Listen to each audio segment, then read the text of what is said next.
Easter chick today. The Easter Chick by Geraldine Elschner. Hilda had laid the most beautiful egg, and she fussed over it lovingly, but she was getting a little worried. Weeks had passed, and still her baby hadn't hatched. Suddenly she heard a little voice. "Mother, when is Easter?" Hilda jumped in shock. Who could be speaking to her? "Please, Mother, please tell me how many more days?" Hilda couldn't believe it. The voice seemed to be coming from the egg. Until Easter?" Hilda sputtered. "Why, I'm not sure. I know Easter is in the spring. Sometimes it's in March, other times it's in April. Each year it changes." "Oh, Mother, please find out for me," peeped the little chick. "The whole chicken coop keeps talking about how lovely Easter is, so I really want to hatch on Easter Sunday. I want to be an Easter chick." "That certainly is an amazing idea," said Hilda, "but why not?" So off she went to find out. First, Hilda asked the dog, then the cat, then the cow, then the pig, and finally the sheep. "When is Easter?" she asked, but no one knew the answer, not even the bunnies. "Sorry, we're not Easter bunnies," they apologized. "Maybe Max can help you." Max the owl lived in a tree behind the barn. That night, Hilda snuck out of the chicken coop to ask Max about Easter. "Of course I know when Easter is," says Max. "If your little chick wants to hatch on Easter, 3 things have to happen. First, she must wait for the first day of spring. On that evening, I'll hoot once. When you hear me, meet me by the barn." Hilda ran back to her nest and told her little chick what the owl had said. "Oh, I can hardly wait," said the little chick impatiently.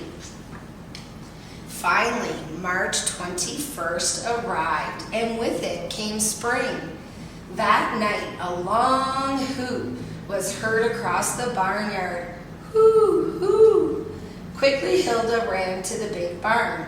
"Your little chick still needs to be patient," explained Max. "She will have to wait for the next full moon. On that night, I'll hoot 2 times. When you hear me, meet me by the barn." The little chick grew more and more impatient. "How will I know when the moon is full?" she said. "I can't see anything from inside this egg."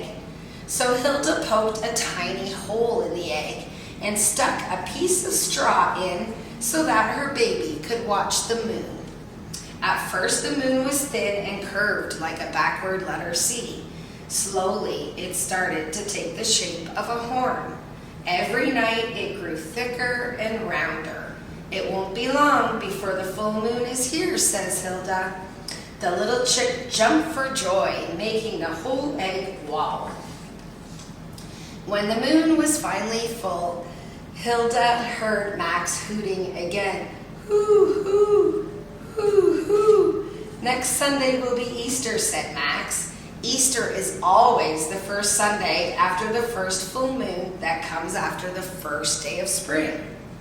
On the night before Easter, I'll hoot 3 times. Next morning, when the church bells ring, it will be Easter, and your little chick can finally hatch out of her egg."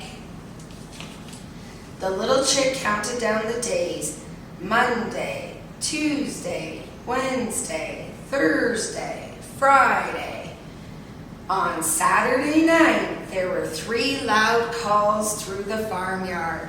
"Hoo, hoo, hoo, hoo, hoo, hoo." On Easter morning, all the church bells started to ring at once. "Here I come," said the little chick, happily cracking out of her egg. "Father, Mother, come quickly," called the farmer's children, who were looking for Easter eggs in the barn.